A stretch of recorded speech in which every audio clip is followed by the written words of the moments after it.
August 1943, Philadelphia. Two unfamiliar women met in the ration line at the A&P on Market Street, and within 20 minutes of conversation, they realized their lives had been destroyed by the same person. A pleasant woman with kind eyes who had promised them happiness, taken their money, and matched each of them with the same man, a drunkard who vanished right after the wedding. Constance Merriweather had worked as a professional matchmaker for 7 years, and during that time, hundreds of lives had passed through her hands. But these two women became the beginning of the end. They didn't know that the quiet, smiling matchmaker had built a perfect mechanism of human misery, a system where each broken family brought her profit, a system in which desperation turned into money and hope became an endless source of income. The sun beat down mercilessly that Sunday in August. The ration line at the A&P stretched 20 people deep, as usual, as always in wartime America. Women stood with their purses and ration books, wiping sweat from their brows, chatting about the weather, about children, about household matters. The war had changed everything. Sons and husbands overseas, rationing, blackouts, the constant anxiety of waiting for telegrams that might bring terrible news. In this atmosphere of uncertainty and loneliness, predators found fertile hunting ground. Nobody knew that in a few minutes, in this ordinary line, a story would begin that would upend the lives of 9 people and destroy a 7-year empire of evil. Dorothea Hastings stood in the middle of the line, leafing through the Philadelphia Inquirer without really reading, just to have something to occupy herself. The headlines screamed about Allied advances in Sicily, about war bond drives, about production quotas at the factories. 34 years old, a draftsman at the Frankfurt Arsenal, unmarried, exhausted. 6 months had passed since that terrible divorce, but the memory still burned like a fresh wound. 7 months of marriage to Luther Pickford, 7 months of gradual destruction of everything she believed in. He started as a prince from a fairy tale and ended as a monster from a nightmare. First attentive, sober, caring, a man who brought her flowers from the Reading Terminal Market, who walked her home from the trolley stop, who spoke of building a life together after the war ended. Then drunk, crude, a stranger who came home reeking of cheap whiskey, who shouted at her for imagined offenses, who spent her carefully saved money on bottles instead of rent.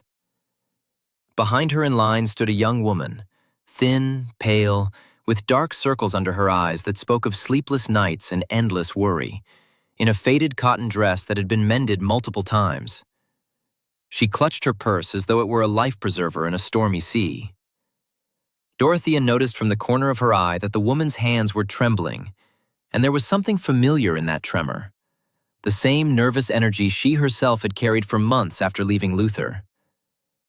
"It's hot today," the young woman said quietly, more to herself than to anyone in particular. Her voice was barely above a whisper, apologetic for even existing in the space. "Yes, unbearable," Dorothea responded without turning around, her eyes still fixed on the newspaper she wasn't reading. A pause. The line moved slowly forward, inch by painful inch. Somewhere up ahead, someone was arguing with the clerk about sugar rations, a typical wartime scene. An elderly woman complained that her coffee ration wasn't enough. A mother juggled 2 small children while trying to manage her ration book.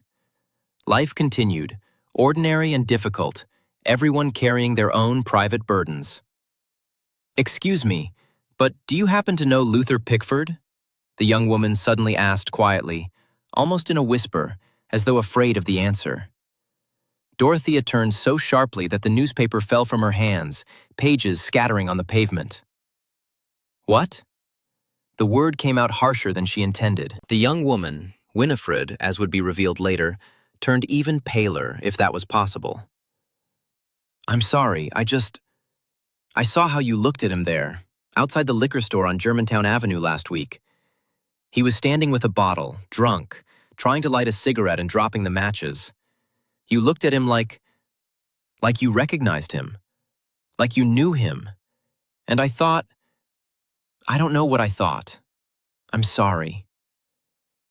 "I was his wife," Dorothea said coldly, bending down to gather the scattered newspaper pages. Her hands were shaking now, too. "We divorced 6 months ago, February. How do you know him?" I'm his current wife, or rather, former. I'm filing for divorce. We got married 2 months ago, June." Winifred's voice broke slightly on the last word. Time slowed. The line, the heat, the voices, the war, everything disappeared. Dorothea looked at this young, pale woman and saw herself from a year ago. The same pain in her eyes, that distinctive mixture of shame, confusion, and desperate hope that maybe, just maybe, she was wrong about everything. The same confusion. How could someone who seemed so perfect turn into such a nightmare? The same despair, the realization that the future she'd imagined had been a lie from the start. "Constance Merriweather," Dorothea said. It wasn't a question. It was a statement of grim certainty. Winifred nodded slowly, tears beginning to form in her eyes. Quote 9. Quote 10. Quote 11. They left the line. The bread, the rations, the Sunday shopping, none of it mattered anymore. They walked over to a bench in the shade of an old oak tree in the small park adjacent to the store, sat down side by side, and began to talk. Cautiously at first, circling around the painful details, then faster and faster, in more detail, interrupting each other, adding details, comparing notes, realizing with growing horror that their experiences were nearly identical. Dorothea's story unfolded like a script they'd both been given. Met Luther in May 1942 at a carefully arranged Quote 12 at Fairmount Park that Constance had orchestrated. Wedding in July at City Hall, a small ceremony because Luther said he wanted to keep things modest during wartime. First smell of whiskey on his breath in September, which he explained away as a one-time thing, stress from work. Regular drinking in October, every night, then every afternoon, then starting in the mornings. Violence in November, just once, but that once was enough. He'd shoved her against the kitchen counter hard enough to leave bruises on her ribs. She'd left that night, stayed with her sister in Manayunk, filed for divorce in December. The divorce was final in February 1943. $300 to the matchmaker. 2 months' salary for a destroyed life and a lesson she'd never forget. Winifred's story followed the same terrible pattern. Met Luther in April 1943, just 2 months after Dorothea's divorce was finalized. Another quote, 13 this time, at the Free Library on Vine Street. Constance had told her Luther loved to read, that he'd be there on a Thursday afternoon. The wedding in June, another small City Hall ceremony. Luther had used the exact same explanation, wartime modesty. Drinking started immediately after what he called their honeymoon, which was just a weekend in Atlantic City. By July, he was drinking every day, mean when drunk, occasionally violent, pushing, shouting, breaking things. In August, just 2 months into the marriage, she was preparing divorce papers, gathering her courage, trying to figure out how to leave safely. $300 to the matchmaker, her last savings, money she'd carefully set aside from her bookkeeper's salary at the textile mill, all for 2 months of nightmare. "He told me the same words," Winifred whispered, wiping at her eyes with a handkerchief that had been darned multiple times. About his late wife, about how much he missed her, about how he wanted to have a family again, to feel whole again. He said she died right before Pearl Harbor, and that the war made him realize life was too short to stay alone. He said I reminded him of her, in the best ways. "Me too," Dorothea nodded, feeling a strange mixture of vindication and rage building in her chest. The exact same words. I even remember the specific phrase. "I've been alone so long. I thought I'd never love again. I thought that part of me died with Margaret." He called his late wife Margaret. What did he call her with you? Catherine. He said her name was Catherine. So not even the same name, just whatever story Constance told him to tell. Dorothea's engineer mind was already working, cataloging the discrepancies, the patterns, the evidence. Quote 21, quote 22. They sat in silence for a moment, absorbing the full weight of what they'd discovered. This wasn't coincidence. This wasn't an honest matchmaker making an unfortunate mistake. This was deliberate. This was systematic. This was evil. "We need to understand the scale," Dorothea said finally, pulling a small notebook and a pencil from her purse. "An engineer's habit. Write everything down, systematize, analyze, find the patterns." Winifred asked, though from her expression she already knew the answer. Winifred asked. Dorothea was already writing in her notebook, creating columns, making lists. Winifred's eyes widened. That's diabolical." "That's business," Dorothea said grimly. "Evil business, but business. Quick turnover. Failed marriages mean dissatisfied customers who might come back.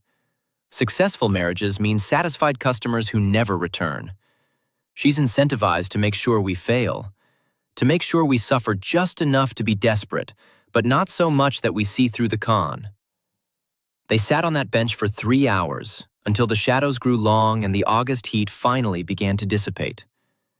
Writing down everything they remembered, every detail, no matter how small. Dates of meeting Luther. May 1942 for Dorothea, April 1943 for Winifred. The words he spoke. They made a list of his phrases, his stories, his promises, discovering that he'd used the same script on both of them. The matchmaker's promises. Another list, showing how Constance had tailored her pitch to each woman's specific vulnerabilities. Amounts of money. $300 each, paid in cash, no receipt given. Dorothea drew diagrams with her engineer's precision, arrows connecting events, timelines showing the overlapping patterns. Winifred, with her bookkeeper's eye for detail, created a financial accounting, tracking the money flow, calculating that if Luther married even 5 women in 3 years, and Constance charged each $300, that was $1,500, more than most men made in a year. Winifred said, her voice gaining strength as she worked through the realization. Dorothea finished. Winifred asked. Dorothea closed her eyes, remembering that first meeting with Constance Merriweather in her office on Walnut Street. The office had been decorated to look respectable, professional. Bookshelves with psychology texts, a desk with neat files, certificates on the wall claiming expertise in quote 41 __. Constance herself had been perfectly cast for the role, a matronly woman in her late 40s with kind eyes, a warm smile, a voice that radiated safety and understanding. Dorothea said softly. Winifred said. Dorothea opened her eyes, and they were blazing with fury. Dorothea flipped to a new page in her notebook. Winifred closed her eyes, trying to reconstruct that first meeting in her memory. Dorothea said, writing rapidly. Winifred added. They continued documenting, comparing, discovering that Constance had used the same psychological tricks on both of them. The carefully orchestrated first meeting that seemed like chance, the gradual courtship that Luther had followed like a script, flowers, walks in the park, respectful goodnight kisses, declarations of love that felt spontaneous but were actually calculated. The wedding that happened quickly, before either woman had time to discover the truth. The transformation after marriage, when Luther dropped the mask and revealed his true nature. Dorothea said decisively. Winifred asked. Dorothea said. Winifred asked doubtfully. Dorothea acknowledged. Quote 66 __. Over the next month, they worked methodically, like investigators building a case. Dorothea brought her engineering discipline to the project, creating master documents, cross-referencing information, identifying patterns. Winifred applied her bookkeeper's precision to tracking money and dates. They met twice a week at Dorothea's apartment in West Philadelphia, spreading papers across her dining table, working late into the night while air raid sirens occasionally wailed practice warnings. Finding other victims turned out to be easier than expected. once they knew what questions to ask. Dorothea casually mentioned to her colleagues at the arsenal that she'd used a matchmaker and wondered if anyone else had. 3 women admitted they'd gone to Constance Merriweather. 2 had unsuccessful marriages that ended quickly. 1 was willing to talk more. Mabel Hendricks, 42, worked in the administrative office at the arsenal. A widow, her husband Thomas had died at Pearl Harbor. The telegram had arrived on December 8, 1941, the day after the attack. For months afterward, she'd been numb, going through the motions of living. By early 1942, the numbness had worn off, replaced by a terrible loneliness. She was 40 years old, childless, facing the prospect of spending the rest of her life alone. A friend suggested Constance Merriweather. The consultation was in March 1942. Constance had been sympathetic, understanding, perfect. She said she specialized in war widows, that she understood their unique needs. She charged $400, extra for a quality match, someone truly special. She introduced Mabel to Raymond Tully in late March. He was handsome, articulate, a veteran with an honorable discharge from the Navy. He'd served 3 years, he said, before being discharged for injuries sustained in a training exercise. He had a small pension, worked as a clerk at City Hall, was looking to settle down. They married in April 1942. By May, Mabel discovered he had another wife in Camden, the real Raymond Tully's widow, who Raymond, real name Robert Tucker, had been impersonating. By June, he'd disappeared, taking $800 of Mabel's savings, her husband's life insurance money, which she'd been carefully preserving. She'd been too ashamed to report it, too embarrassed to admit she'd been conned. She'd just tried to move on, work harder, forget. Mabel told them in Dorothea's apartment, her voice steady despite the pain of recounting it. Every day I think about that money. Thomas died for this country, and some con artist stole the money the Navy gave me to remember him by. Every day I think about how stupid I was, how naive, how desperate, and I promised myself I'd never be that weak again.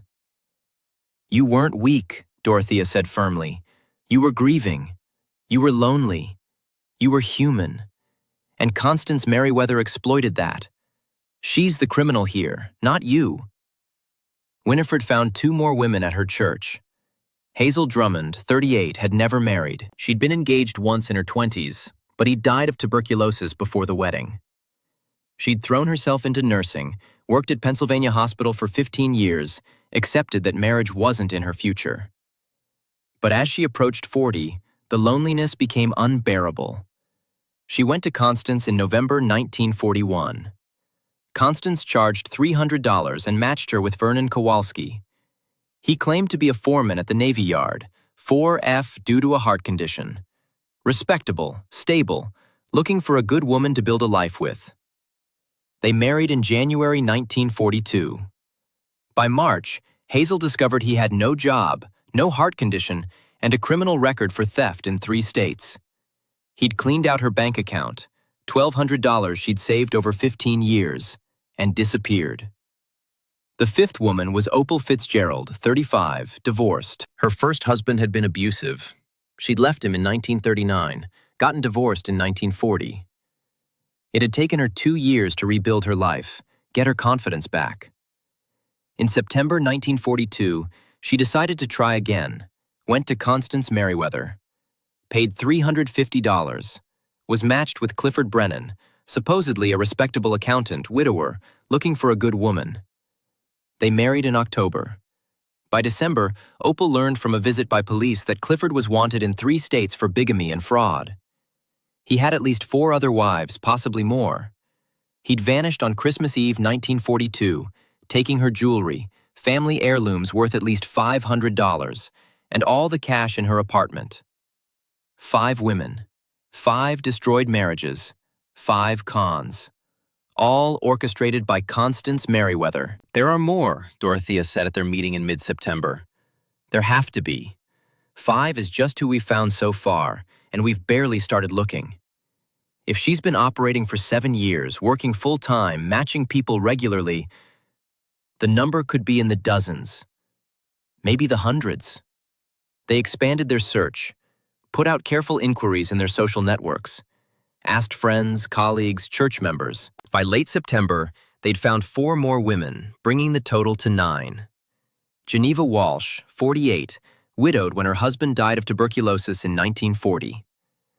Matched with a man who turned out to be a con artist with a wife in Reading, lost $600. Beulah Crenshaw, 29, jilted at the altar in 1938 by a fiancé who ran off with her sister. Desperate to prove she was marriageable, went to Constance in 1941. Matched with a man who seemed perfect for 3 months, then revealed he was already married with 3 children in Baltimore. Velma Pritchard, 41, widowed twice, once naturally in 1939, once by Constance's machinations in 1942. Paid $400 for a match that lasted 2 months before the man disappeared with her savings. And finally, they found a woman who'd been matched with Luther Pickford before both Dorothea and Winifred. Her name was Iris Coleman, and she'd married Luther in November 1941, divorced him in March 1942, just 2 months before he met Dorothea. Same pattern, same script, same lies. 9 women total. 9 victims of Constance Merriweather's matchmaking service. They met at Dorothea's apartment on a Wednesday evening in late September 1943, crowding into her small living room. 9 women, 9 stories, 9 destroyed lives. The meeting began quietly, awkwardly. Most of them were strangers. They sat in borrowed chairs, on the sofa, on the floor, holding cups of weak wartime coffee, unsure how to begin. Dorothea stood up, engineer's notebook in hand.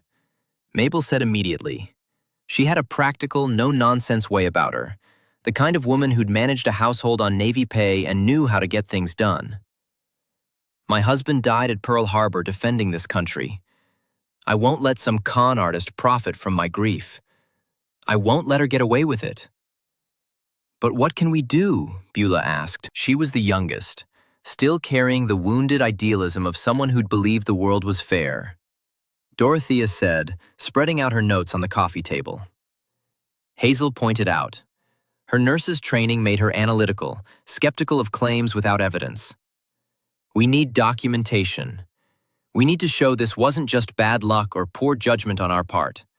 We need to show Constance knew what these men were, knew what they'd do, and matched us with them anyway. Then we get documentation, Dorothea said.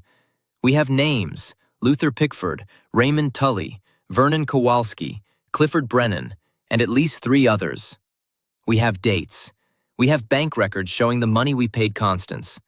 We have marriage certificates and divorce papers. We have testimonies. We document everything, every detail, every pattern. We build a case so solid they can't ignore it, so thorough they can't dismiss it. I can help with the financial documentation, Winifred offered. I'm a bookkeeper. I know how to track money, how to create ledgers that show patterns. If we can demonstrate the flow of money, the timeline of payments, the correlation between what we paid and when the marriages failed, that's evidence. And I can use my late husband's Navy connections, Mabel added. I still know people at the Navy Yard, people in the administrative offices. If we need to track down information about these men, verify their stories, I can make calls. I can document the medical side, Hazel said. Several of you mentioned injuries, violence, mental trauma. I can create medical documentation, even if it's retrospective. It establishes pattern and harm. One by one, the women committed. They would investigate. They would document. They would build a case. They would seek justice, not just for themselves, but for all the other women who might be targeted in the future. Over the next 2 months, they worked with the dedication of a military operation. Dorothea created a master timeline, cross-referencing dates, identifying overlaps, showing how Constance had rotated the same men through multiple women in rapid succession.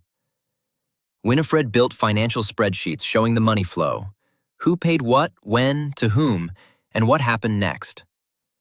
Mabel made dozens of phone calls, tracked down records, verified identities, discovered that several of the men Constance had used were actually using false names and had criminal records.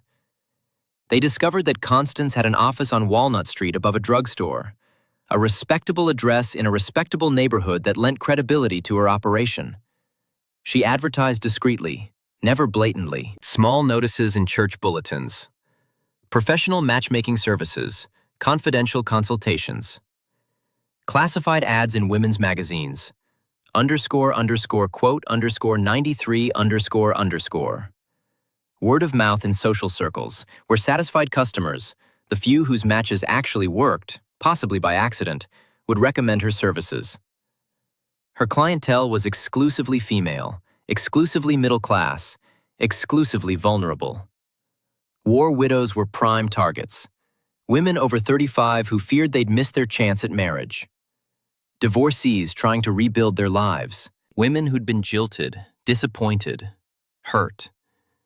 Women who were lonely, desperate, willing to pay for hope.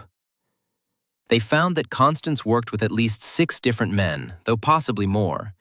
She rotated them through different women to avoid detection, careful never to match the same man with women who might know each other. Luther Pickford had been married at least 5 times in 3 years, each marriage lasting between 2 and 7 months before he'd drink himself into uselessness and either leave or be kicked out. Raymond Tully specialized in war widows, using stolen valor and fake military credentials to gain their trust. Vernon Kowalski targeted professional women with savings. Clifford Brennan focused on divorcees who had assets. The system was brilliant in its cruelty, elegant in its efficiency. Constance would conduct extensive consultations with each client, spending 2 or 3 hours getting to know them, studying them, building psychological profiles. She'd ask about childhood, about parents, about past relationships, about fears and dreams and vulnerabilities. And she'd write it all down in her leather-bound notebook, creating a manual for exploitation. Then, she'd match each woman with a man specifically chosen to exploit those vulnerabilities. The woman who feared abandonment after her fiancé died? Match her with a man who'd pursue her intensely, make her feel cherished and special, then vanish without explanation. The woman who needed financial security after a divorce left her poor? Match her with a man who'd seem stable and responsible, then rob her blind. The woman who wanted gentle romance and feared violence? Match her with a violent drunk. And Constance collected fees from both sides, $300 to $400 from the women for the introduction, another sum from the men. They never discovered exactly how much, but the evidence suggested she took a percentage of whatever the men stole, creating a profit-sharing arrangement in misery. She'd even coached the men on what to say, how to behave during courtship, when to reveal their true nature. It was an assembly line of human suffering, optimized for maximum profit. The consultations were the research phase. The introductions were the setup. The marriages were the execution. And the divorces were the completion of the cycle, leaving the women traumatized but not quite broken enough to give up on love entirely, ensuring they might someday return as repeat customers. In early November 1943, they made their decision. They would go to the authorities. Not to the local police precinct where a desk sergeant might dismiss them as hysterical women with failed marriages, but directly to the district attorney's office, with a complete case prepared, evidence organized, testimony ready. They requested a meeting with Assistant District Attorney Harold Grimes, a man Mabel had learned about through her Navy connections. He'd successfully prosecuted several fraud cases involving women victims, had a reputation for taking their complaints seriously when others wouldn't. The meeting was scheduled for November 15, 1943. They arrived at the district attorney's office in City Hall carrying 3 boxes of evidence: bank statements, marriage certificates, divorce papers, photographs, witness statements, timelines, financial analysis, criminal background checks on the men, property records showing Constance's assets. Everything organized with military precision, indexed and cross-referenced. Grimes was in his early 40s, balding, serious, with the permanently exhausted look of a man carrying too many cases. He invited them into a conference room, looked at the 9 women and 3 boxes of evidence, and raised his eyebrows. Quote 94, quote, he said, quote 95, quote. Dorothea stepped forward. She'd been elected spokesperson, partly because of her professional background, partly because she was the one who'd started this investigation. Grimes sat down, pulled out a legal pad. For the next 2 hours, Grimes canceled his next 3 appointments. Dorothea presented the case. She started with the overview. 9 women, similar patterns, same matchmaker. Then she went into detail. She showed the timeline, demonstrating how Constance had matched multiple women with the same men in rapid succession. She presented the financial analysis showing the money flow. She introduced each woman, let them tell their stories, show their documentation. Mabel testified about Raymond Tully and the stolen life insurance money. Hazel about Vernon Kowalski and the cleaned-out bank account.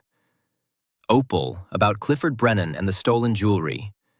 Winifred and Dorothea about Luther Pickford and the identical lies he'd told them both. Iris about being Luther's first wife in this particular cycle. They presented evidence that Constance had detailed files on each client, including psychological profiles and notes about vulnerabilities. They showed correspondence between Constance and at least one of the men, letters they'd obtained through connections at the post office, discussing specific women and strategies for approaching them. Grimes listened, took notes, occasionally asked clarifying questions. His expression shifted from skepticism to interest to grim determination as the evidence mounted. "This is wire fraud," he said finally. "Possibly mail fraud too if she used the postal service for any of her communications with these men. Definitely conspiracy to commit theft and bigamy. The question is whether we can prove she knew what these men were doing. Defense will argue she's just a matchmaker who made some bad matches, that she can't be responsible for what the men did after the introductions." "She knew," Dorothea said firmly. "She selected these men specifically because they were con artists. She coached them on how to approach us. We have a witness. Vernon Kowalski got drunk one night and told Hazel that Constance had given him a complete file on her. What she liked, what she feared, what her weaknesses were, what would make her trust him. He thought it was funny. Laughed about how easy it was to play the role." "Did he say this in front of witnesses?" Grimes asked. "Just me," Hazel said. "But I wrote it down the next day, dated and signed. I have the document." "Hearsay," Grimes said, "but useful. Do you know where any of these men are currently?" "Luther Pickford is in Atlantic City," Winifred said. "I hired a private investigator with money I borrowed from my sister. Cost me $50, but it was worth it. He's living there under the name Luke Patterson, working as a bartender at a hotel. According to the investigator's report, he's currently engaged to another woman, a war widow he met through a matchmaker named Charlotte Weatherby." "Charlotte Weatherby," Grimes repeated, writing it down. "Sounds suspiciously similar to Constance Merriweather." "We think it might be an alias," Dorothea said. "Or possibly she's operating multiple services under different names in different cities. We haven't had the resources to investigate further, but if you can subpoena her business records, you might find evidence of that too." Grimes leaned back in his chair, tapping his pen against the legal pad. "Ladies, I'll be honest with you. This is going to be difficult. Defense will argue these were legitimate matchmaking services, and what the men did after was their own doing, not Constance's responsibility. They'll say you're just bitter about failed marriages. They'll try to make you look foolish for paying money for introductions in the first place. They'll question your judgment, your desperation, your motives for coming forward now." "Let them try," Mabel said quietly, and there was steel in her voice. "My husband died at Pearl Harbor defending this country. I won't be ashamed of looking for companionship after his death. I won't be ashamed of being human, of being lonely, of wanting love. And I won't let some con artist profit from my grief without consequences." The other women murmured agreement. Grimes noticed the shift in the room, the collective determination, the refusal to be victims any longer. He nodded slowly. "All right. Give me 2 weeks. I'll investigate Constance Merriweather. I'll review all your evidence, verify what I can, see if I can find additional documentation. If I find what I think I'll find, we'll bring charges. But I need you to be prepared. This will be public. Your names will be in the newspapers. Your stories will be told in court. People will talk. Some will be sympathetic. Others will say cruel things. Are you ready for that? They looked at each other. 9 women who'd started as strangers, now bound by shared trauma and shared determination. Dorothea said, speaking for all of them. Grimes kept his word. Over the next 2 weeks, he investigated thoroughly. He subpoenaed Constance's business records and found exactly what the women had predicted. Detailed files on every client, including psychological profiles, vulnerability assessments, notes about what kind of man would most effectively exploit each woman. He found evidence of payments to the men, carefully disguised as referral fees, but in amounts and timing that suggested profit-sharing arrangements.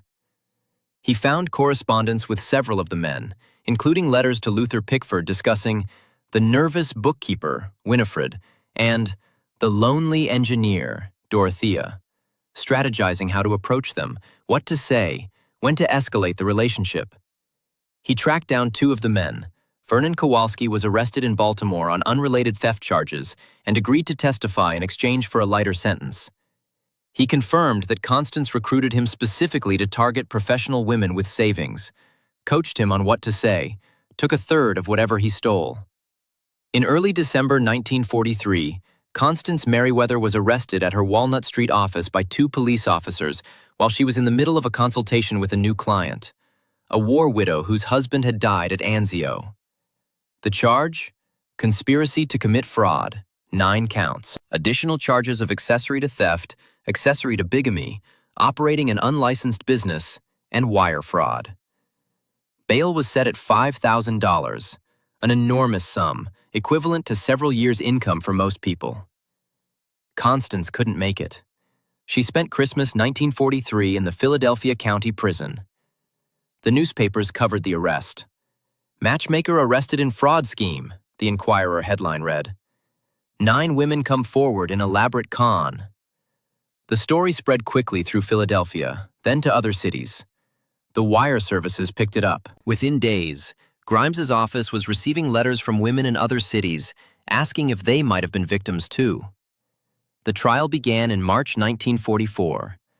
By then, winter had given way to an early spring, and the war news was better. Allied forces advancing in Italy, plans being made for the invasion of France. But in Courtroom 4 of the Philadelphia County Courthouse, the focus was on a different kind of warfare. The quiet, cruel exploitation of human loneliness. The courtroom was packed every day of the trial, partly with curious spectators, partly with reporters, partly with other women who'd used Constance's services and were now wondering if they'd been victims too. Some came to support the 9 women testifying. Others came to condemn them for being foolish enough to pay for love. The prosecution, led by Harold Grimes himself, laid out the case methodically over 8 days. He called each of the 9 women to testify, building a pattern of systematic exploitation. Each testimony was similar in structure, but heartbreaking in its details. Mabel testified about her husband's death at Pearl Harbor, the grief that consumed her for months, the desperate loneliness that made her vulnerable. She described the consultation with Constance, how safe she'd felt, how much she'd trusted. She described Raymond Tully's courtship, his lies about naval service, the discovery that he was impersonating a real veteran, the theft of her life insurance money.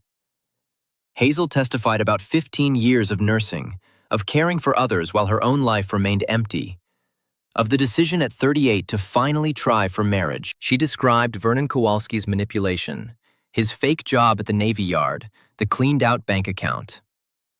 Dorothea testified about her first marriage to Luther Pickford, the 7 months of escalating horror, the violence that finally made her leave.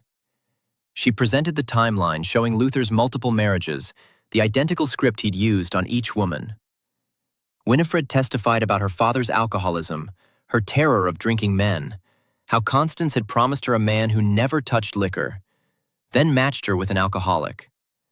Her voice broke several times during testimony, but she pushed through, determined to be heard. Each woman's testimony was accompanied by documentary evidence: bank statements, marriage certificates, divorce papers, medical records, police reports, correspondence.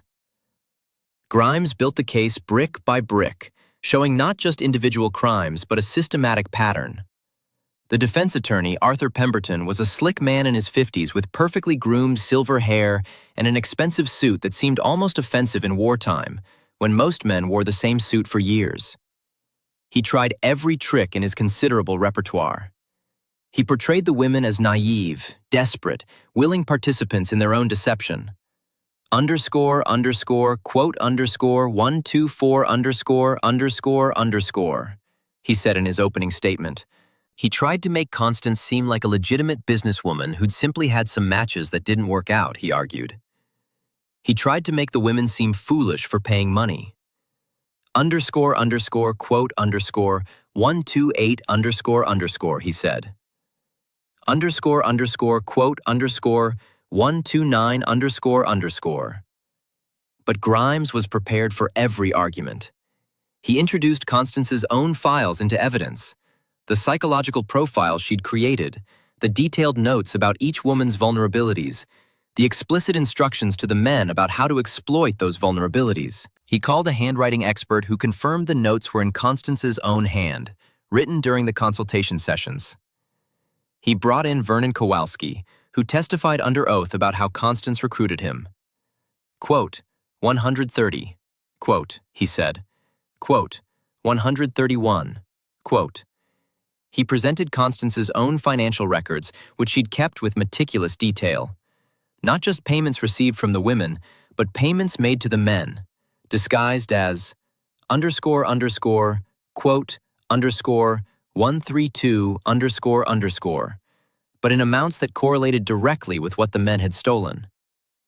When Raymond Tully stole $800 from Mabel, Constance's ledger showed a payment to him of $267 exactly, 1/3, 2 weeks later. Most damning of all, he introduced Constance's outcomes ledger. She'd tracked not just her clients and their matches, but the results. Next to each woman's name, she'd noted how long the marriage lasted and what happened next. Divorced, 3 months. Divorced, 5 months. Husband disappeared, 4 months. Husband arrested, 2 months. And most tellingly, next to several names, she'd written quote 137 with a new date and a new payment amount. Women who'd been matched once, divorced, and come back to try again, paying her a second time, a third time, trapped in a cycle of hope and exploitation. Success, for Mrs. Merriweather, wasn't happy marriages, Grimes said in his closing argument. Success was quick turnover. Failed marriages that would drive her clients back to her, desperate and willing to pay again. She wasn't in the business of creating happiness. She was in the business of farming misery. These women weren't her clients. They were her crops, and she harvested them again and again and again. The jury deliberated for 4 hours. When they returned, the forewoman, a stern-faced woman in her 50s wearing a simple gray dress, stood and read the verdict with a steady voice. We find the defendant, Constance Merriweather, guilty on all counts. Constance showed no emotion. She stood straight, hands folded in front of her navy blue dress, the same dress she'd worn during consultations to look maternal and trustworthy, as the judge set sentencing for 2 weeks hence. At the sentencing hearing in mid-April 1944, Judge Franklin Morrison was harsh. He was an older man, in his 60s, with a reputation for fairness tempered with severity when crimes offended his sense of justice. This case clearly offended him deeply. Quote, 141, he said, looking directly at her from the bench. Quote, 142. He sentenced her to 7 years in the Eastern State Penitentiary, the maximum allowed under the fraud statutes. Additionally, he ordered full restitution. She was to repay every cent she'd taken from the 9 women, plus damages calculated at double the original amounts to account for suffering and lost opportunities. Her assets were seized to satisfy the judgment. The Walnut Street office lease forfeited. Her personal residence in Chestnut Hill sold. Her bank accounts emptied. Even her furniture and personal effects auctioned. Everything went to the 9 women she'd victimized. The 9 women left the courthouse together on a bright April day, spring finally displacing the long winter. Cherry blossoms were blooming along the parkway. The war news was good. Everyone knew the invasion of France was coming soon, that the end might be in sight. They stood on the courthouse steps, and reporters surrounded them immediately, cameras flashing, questions shouted from all directions. Dorothea stepped forward, the unofficial spokesperson for the group. She was wearing her best dress, her hair carefully set, looking every inch the professional engineer she was. __quote _147 ____, she said clearly, her voice carrying across the crowd. The Philadelphia Inquirer ran the story on the front page the next day. The story spread rapidly to the New York papers, the Baltimore Sun, the Washington Post, the wire services. Within days, it was national news. Within weeks, women from other cities were writing to Harold Grimes' office, saying they thought they might have been victims too. A woman in Baltimore had used a matchmaker named Constance Weatherby, who operated almost identically to Constance Merriweather. A widow in Boston had been matched by someone calling herself Constance Fairweather. A divorcee in Pittsburgh mentioned Charlotte Merrifield.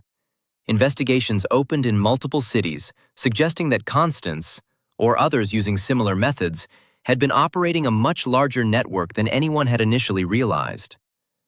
But for the 9 women in Philadelphia, the trial was just the beginning of another journey. Justice in court didn't heal the wounds, didn't restore the lost time, didn't erase the trauma.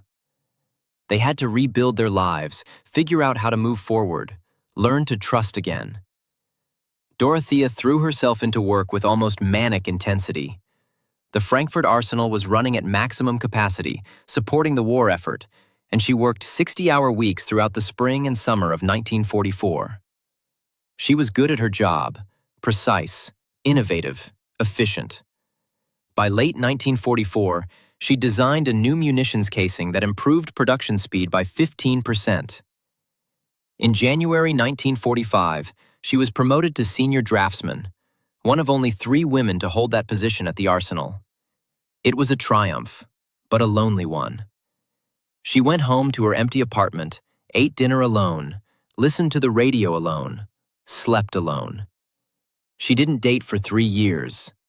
Couldn't bear the thought. Every time a man showed interest, she remembered Luther's smooth lies, his careful courtship, the way he'd transformed from prince to monster.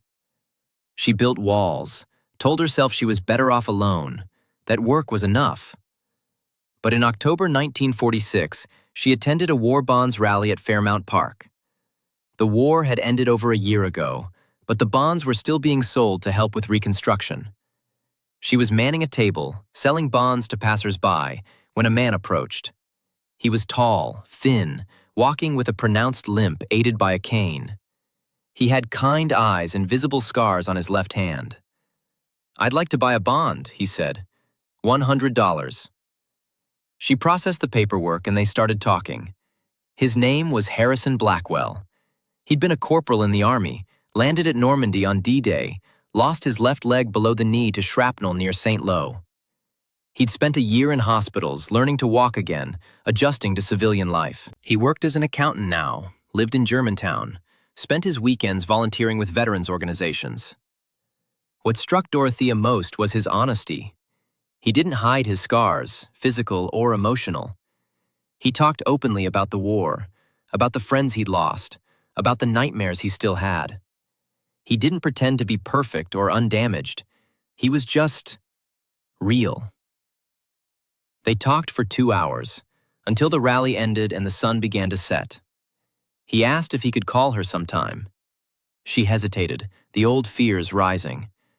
But something about his directness, his visible vulnerability, made her take the risk. "Yes," she said, "you can call me." They dated slowly, carefully. Harrison understood when she needed space, didn't push when she pulled back. They talked endlessly, about the war, about work, about their past and their fears. Dorothea told him about Luther, about Constance, about the trial. Harrison listened without judgment, without trying to fix it, just acknowledging her experience.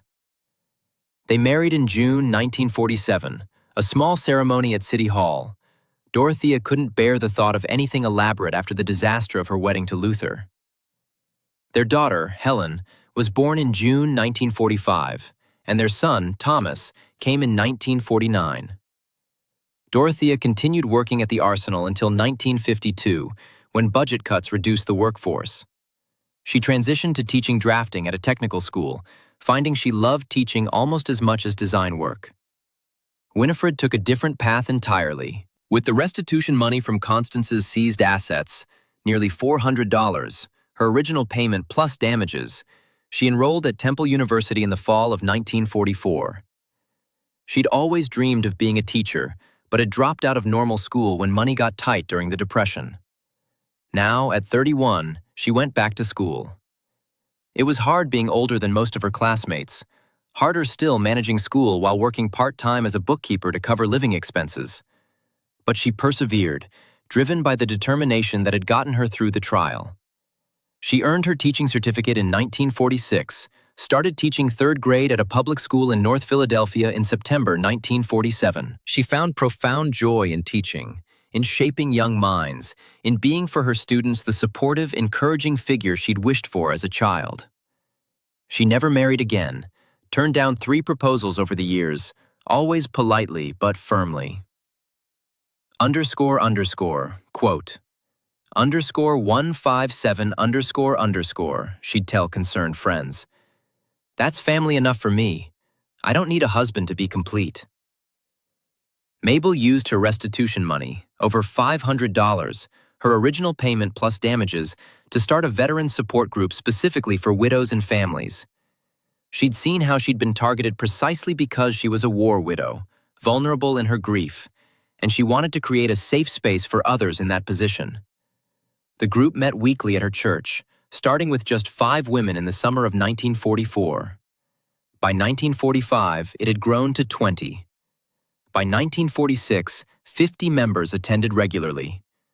They shared their experiences, supported each other through grief, helped each other navigate the practical challenges of widowhood, pension applications, financial planning, dealing with well-meaning but intrusive family members, handling the loneliness.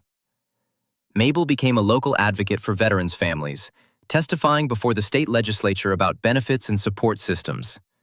She helped draft legislation to improve widows' pensions, to provide counseling services, to create job training programs. In 1948, she was appointed to a state advisory board on Veterans Affairs, the only woman on the board. She remarried in 1949 to George Whitman, her late husband's best friend from the Navy. They'd stayed in touch after Thomas's death, and their friendship had gradually deepened into something more. George understood her grief, honored Thomas's memory, never tried to replace him. They married quietly, lived contentedly, both of them carrying their losses but finding new happiness together. The others found their own paths to healing and rebuilding. Hazel continued nursing, rising through the ranks to become head nurse at Pennsylvania Hospital by 1950. She specialized in trauma care, drawing on her own experiences to help others heal. She never married, but she mentored dozens of young nurses, creating a legacy that extended far beyond herself. Opal got promoted to supervisor at the Quartermaster Depot in 1945, one of the first women to hold that position. She managed supply chains, improved efficiency, proved that women could excel in logistics. She remarried in 1948 to a gentle widower who ran a small bookstore, and they built a quiet life together centered on books and conversation. Geneva used her restitution money to open a small bakery in her neighborhood in 1945. She'd always loved baking, had worked in bakeries before her first marriage, and the war's end meant sugar and flour were becoming more available. Her bakery became a neighborhood institution, a place where people gathered not just for bread, but for comfort and community. Beulah became a social worker, specifically helping women escape abusive situations. She worked for the city's Department of Public Welfare, developing programs to support women in crisis, fighting for funding and resources. Her own experience with betrayal and recovery gave her unique insight into her clients' needs. Velma worked with the district attorney's office as a consultant on fraud cases involving women victims. Harold Grimes hired her in 1945, recognizing that her experience and determination made her uniquely qualified to help other victims navigate the justice system. She helped prosecute dozens of cases over the next 2 decades. Iris, Luther's first wife in the cycle they documented, moved to New York in 1945, started fresh in a city where nobody knew her story.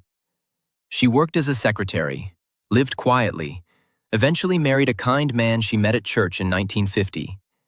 They stayed in touch, all 9 women, bound by their shared experience. They met quarterly for lunch throughout the late 1940s and 1950s, celebrated each other's milestones, supported each other through setbacks. The bond formed in that ration line in August 1943, strengthened through months of investigation and the ordeal of the trial, proved unbreakable. In August 1950, on the 7th anniversary of their first meeting, they gathered at Dorothea's house in Germantown. All 9 women, plus husbands, children, friends. Dorothea's daughter Helen, now 5, played in the yard with Mabel's stepchildren. Harrison grilled hamburgers in the backyard, a luxury after years of meat rationing. The women sat on the porch, drinking lemonade, watching the children play, talking about everything except the past they shared. Except, eventually, inevitably, the conversation turned to that past. Winifred asked. She was wearing a new dress, bought with her teacher's salary, her first real splurge in years. Constance would still be operating, Dorothea said matter-of-factly. Destroying lives, probably for years more, maybe decades. Who knows how many more women she would have victimized? But we did meet, Mabel said firmly. She'd grown more confident over the years, her work with the veterans group giving her a sense of purpose and authority. And we stopped her. That's what matters. We didn't just save ourselves. We probably saved dozens of other women who might have been her future victims. I heard she's up for parole hearing next year, Hazel mentioned. She'd kept track of Constance's status through her connections at the prison, where she occasionally worked as a visiting nurse. Served 5 years, good behavior. They might let her out in 1951. Let her out, Opal said with surprising vehemence. She's been punished. She's lost everything. Her business, her home, her reputation, 7 years of her life. Even if she gets out next year, she'll be 55 years old, with a criminal record, no money, no prospects. She's already destroyed. We don't need to keep her locked up forever to win. And even if she tries to start again, Winifred added thoughtfully, women know now. Our story spread all over the country. Newspapers covered it. Women are more cautious now about matchmakers, more skeptical of promises that sound too good to be true. We changed the conversation. That matters more than keeping one woman in prison. I hope so, Velma said quietly. Through her work with the DA's office, she'd seen how many women still fell victim to similar scams. I hope our story saved someone, prevented even one woman from going through what we went through. It did, Dorothea said with certainty. Harold Grimes told me he gets letters regularly from women saying our story helped them recognize a scam before they lost money. That has to count for something. Constance Merriweather was indeed released from Eastern State Penitentiary in May 1951, having served slightly over 5 years of her 7-year sentence for good behavior. She was 55 years old. Her hair had gone completely gray, and she'd lost 20 pounds in prison. She returned to Philadelphia briefly, thinking she might rebuild her life in the city she knew. But the stigma was insurmountable. Former clients crossed the street to avoid her. Store clerks who recognized her refused her service. Her old landlady wouldn't rent to her. Newspapers ran stories. Matchmaker fraudster returns. Women warned. Within a month, she left Philadelphia, moved to Harrisburg where nobody knew her. She found work as a cleaning woman in a state office building, scrubbing floors and washing windows for $1 an hour. She lived in a single room in a boarding house, kept to herself, spoke to no one about her past. In 1955, a reporter from the Philadelphia Bulletin tracked her down, working on a Where Are They Now feature about notorious Philadelphia criminals. Constance agreed to an interview, perhaps hoping for some kind of redemption or at least understanding. "Do you regret what you did?" the reporter asked, sitting across from her in the boarding house's common room. Constance was quiet for a long time, staring out the window at Harrisburg's industrial skyline. When she finally spoke, her voice was different from the warm, maternal tone she'd used in her matchmaking days. It was flat, tired, honest in a way she'd never been before. "In prison, I had a lot of time to think," she said. "About those women who came to me.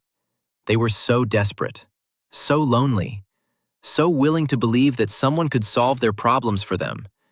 They would have given anything, money, hope, dignity, just not to be alone. And I used that. I saw their weakness and I exploited it.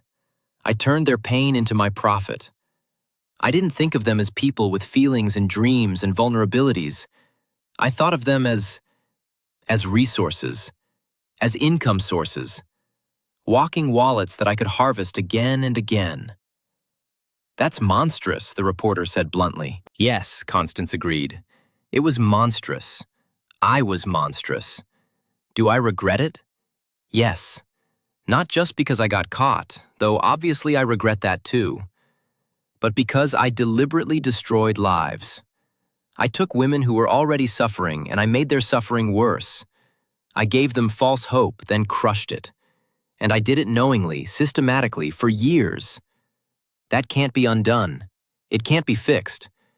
There's no amount of prison time that balances the scales, no amount of remorse that heals the harm." "What would you say to those 9 women if you met them now?" Constance was quiet again. Then, "I'd apologize. Truly, not just formally. I'd tell them I understand now what I didn't understand then. That they were human beings, not marks. That their loneliness was real and deserved compassion, not exploitation. That they did nothing wrong in wanting love and being willing to pay for help finding it. I'd tell them I'm sorry. And I'd tell them I understand if they never forgive me. They shouldn't forgive me. What I did was unforgivable." "Do you think you've paid your debt to society?" "I don't think that's possible," Constance said. "I spent 5 years in prison.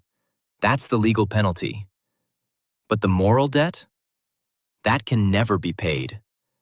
I destroyed parts of 9 women's lives, probably more, because I'm sure there were others who never came forward. How do you repay that? You can't. You just have to live with it." The interview ran in the Bulletin in June 1955. Dorothea read it, felt an unexpected mixture of emotions. Vindication that Constance acknowledged the harm, anger that it took prison and ruin for her to understand, sadness that it had come to this at all. She clipped the article, filed it away with the other documents from that time, and tried not to think about it too much. Constance Merriweather died in February 1961 of a massive stroke. She was 65 years old. She'd been working her cleaning job until 2 days before, scrubbing floors in the state capitol building. Only a distant cousin who lived in Harrisburg and an Episcopal priest attended the funeral. She was buried in a Harrisburg cemetery in an unmarked plot. The cousin couldn't afford a headstone. No flowers, no mourners, just a grave in frozen February ground. But the story of the matchmaker fraud lived on in Philadelphia and beyond. For years, it was told as a cautionary tale, mothers telling daughters, friends warning friends. The story took on different forms in different tellings, but the core remained. Be careful of anyone who promises to solve your problems for money. Be skeptical of perfect solutions to complex human needs. Trust your instincts when something seems too good to be true. They told about how evil can be charming, can look like kindness, can speak in a warm, maternal voice and offer tea and cookies while calculating how to destroy you. They told about how the most dangerous predators don't look like monsters. They look like helpers, like friends, like the answer to your prayers. But they also told about how justice is possible if you don't stay silent, don't endure, don't accept victimhood as permanent. 9 women who came together and said no. They changed more than their own fate. They showed that systems can be broken, that evil can be named and prosecuted, that quiet victims can become loud fighters and win. In the archives of the Philadelphia County Courthouse, case file number 8472/44 still exists. Commonwealth versus Merriweather, C. The folder is thick with yellowed pages, faded photographs, witness statements typed on manual typewriters, handwritten notes from the investigators. It sits in a file cabinet in the basement, part of the historical record of Philadelphia's criminal justice system. Occasionally, a law student researching fraud cases will pull it, read through the testimony, marvel at the systematic cruelty documented in those pages. This wasn't a story about love that didn't work out. It was a story about human greed, about cynicism, about how far a person can go in exploiting others' misery when they stop seeing their victims as human beings. But it was also a story about strength, about solidarity, about women who refused to stay silent and found power in numbers and truth. June 1968, Philadelphia. Dorothea Hastings Blackwell, now 59 years old, sits in her home in Mount Airy. The neighborhood has changed over the years. More families, newer houses, trees that were saplings in 1947 now providing substantial shade. Next to her is her daughter, Helen, 23, just graduated from the University of Pennsylvania with a degree in sociology. They're drinking iced tea on the back porch, watching thunderclouds build in the humid summer air. __quote _189 Helen says. She's writing about women's agency in post-war America, focusing on legal activism. Dorothea smiles, recognizing this question as more than casual curiosity. And so, Dorothea tells it, the whole story, from the beginning. About August 1943, standing in a ration line, meeting a stranger who turned out to be the key to everything. About Constance Merriweather and her carefully constructed empire of misery. About Luther Pickford and his scripted lies. About 9 women who decided not to be victims anymore. She tells about the investigation, the late nights gathering evidence, the fear that no one would believe them, the determination to see it through anyway. About the trial and the newspapers, and standing on the courthouse steps telling the world that they weren't ashamed. About the slow, painful process of rebuilding after, of learning to trust again, of creating new lives from the ruins of old dreams. Helen listens, taking notes, but also just listening as a daughter hearing her mother's story for the first time.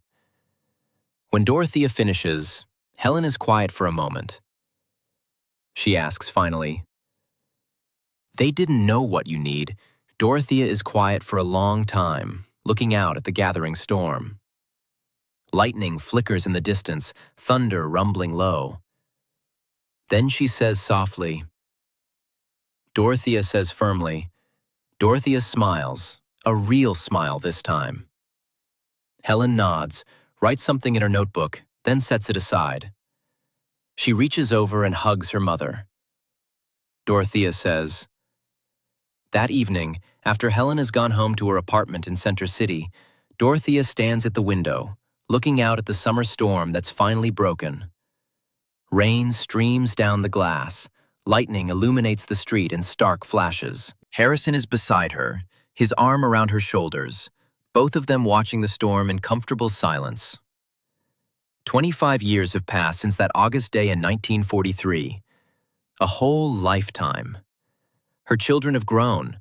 Helen, 23 and brilliant, Thomas, 19 and heading to college in the fall. Her career has evolved from wartime engineer to peacetime teacher. Her husband is beside her, real and honest and scarred and loving. Not the one picked by a predatory matchmaker, the one she found herself, chose herself, loved herself. 25 years, and she still remembers every detail, every word, every moment of the fight. The terror of going public, the vindication of the guilty verdict, the long road of recovery afterward. And that's right, she thinks. That's important, because forgetting isn't allowed. Because the story must remain as a warning, as a lesson, as a memory that evil can be charming, but justice still wins if you don't stay silent. Somewhere in Philadelphia, in an old courthouse basement, lies yellowed case file number 8472/44. In it, the complete documented story of 9 women who didn't submit, who didn't accept the role of victim, who said no clearly and loudly, and were finally heard. This story ended in 1944 in a Philadelphia courtroom, but it continues to live in memory, in words, in mothers' warnings to daughters, in thesis papers written by sociology students, in the quiet strength of women who refuse to stay silent. Lives as a reminder, justice is possible, always possible. If you find the strength not to stay silent, if you find others who share your truth, if you refuse to accept that being a victim is your permanent identity. The storm passes, the rain slows, then stops. The air smells clean, washed. Dorothea turns from the window, back to the warm light of her home, her life, her hard-won happiness. The past is remembered. The future is unwritten.